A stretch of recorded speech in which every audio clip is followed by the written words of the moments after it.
दोस्तों कई बार जब भी पति पत्नी के बीच में कोई बहस होती है, झगड़े के कारण महिला क्या करती है, अपने पति और ससुराल वालों को सबक सिखाने के लिए या फिर उनसे बदला लेने के लिए दहेज का झूठा केस दर्ज करवा देती है। और कुछ मामलों में महिला और उसका परिवार शादी के बाद लड़के वालों से पैसा लेने के लिए फेक डाउरी केसेस का सहारा भी लेते हैं दोस्तों। और इस तरह के मामलों में दोस्तों वो समझौता करने या मुआवजे के रूप में एक बड़ी धनराशि, एक बड़े अमाउंट की मांग की जाती है दोस्तों।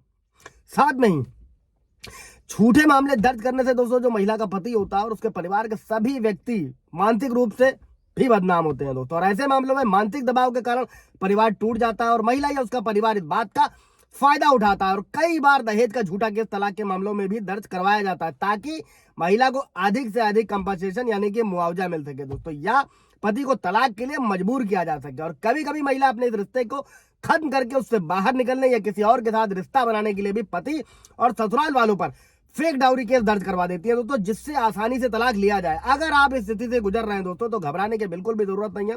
आपके पास कई कानूनी अधिकार हैं दोस्तों और आप इनका उपयोग करके खुद को बचा सकते हैं दोस्तों। जय हिंद, नमस्कार, मैं एडवोकेट आशीष मिश्रा। लाइक कर दीजिएगा, शेयर कर दीजिएगा, सब्सक्राइब कर दीजिएगा ताकि ये इन्फॉर्मेशन और लोगों को मिल सके दोस्तों। इस वीडियो का फायदा और पति भी उठा सके दोस्तों। अभी समझते हैं कि डाउरी के जो फॉल्स केसेस होते हैं उसके बचाव के लिए आप क्या कर सकते हैं दोस्तों। सबसे पहले तो शादी से पहले और बाद में जो भी गिफ्ट दिए जाते हैं, पैसे है या संपत्ति है, जो भी दस्तावेज है, उनको सुरक्षित रखें। एक अच्छे वकील की मदद से दहेज के लिए कि आपको परेशान किया जा रहा है, वकील को हायर करना है दोस्तों, जो गवाहों के बयान है रिकॉर्ड करे, अपने पक्ष में गवाही दे सकते हैं भविष्य में जरूरत पड़ने पर दोस्तों।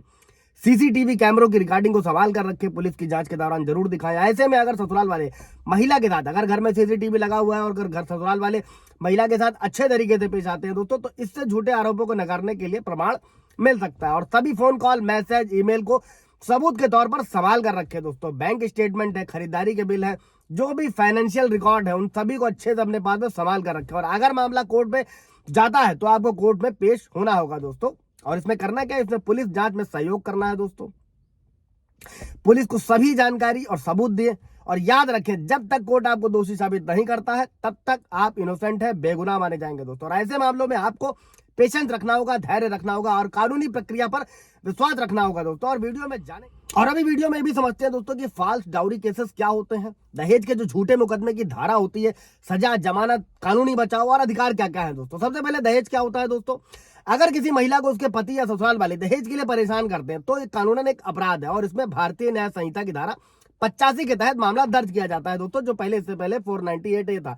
और इसके अलावा दहेज हत्या, डाउरी डेथ के मामलों में बीएनएस की धारा 80 के तहत मुकदमा दर्ज किया जाता है। इस प्रकार से अगर ये देखा जाए तो लड़की व उसके परिवार वालों के लिए बहुत ही अच्छा कानून है। लेकिन कुछ ऐसे मामले भी होते हैं दोस्तों जिसमें इस कानून का गलत फायदा उठाकर लड़के वालों को झूठे केस लगाकर फंसा दिया जाता है। अभी कानूनी प्रक्रिया क्या है दोस्तों झूठे दहेज के केस से निपटने के लिए। तो सबसे पहले तो भारतीय नागरिक सुरक्षा संहिता की धारा 528 के तहत हाई कोर्ट में क्वैश पिटीशन यानी कि रद्द करने की याचिका दाखिल करी जा सकती है। अगर किसी व्यक्ति की पत्नी उस पर झूठे आरोप लगाती है तो भारतीय नागरिक सुरक्षा संहिता की धारा 528 के तहत हाई कोर्ट में पिटीशन फाइल की जा सकती है और झूठे मामले को रद्द करवाया जा सकता है। और अगर ये साबित हो जाता है कि आरोप झूठा है, बेबुनियाद है, तो कोर्ट मामला खत्म कर सकती है। इसके बाद अगला जरूरी कानूनी बचाव क्या है दोस्तों, एंटीसिपेटरी बेल दोस्तों, इसका भी प्रावधान है। दहेज उत्पीड़न के छूटे केसों से बचने के लिए दोस्तों अग्रिम जमानत लेना बहुत जरूरी होता है दोस्तों। इससे जो भी आरोपी व्यक्ति होता है, एक्यूज्ड पर्सन होता है, पुलिस द्वारा की जाने वाली गिरफ्तारी से बचने में मदद मिलती है, बशर्ते कि सुप्रीम कोर्ट का जजमेंट है, तत्काल गिरफ्तारी पर रोक है।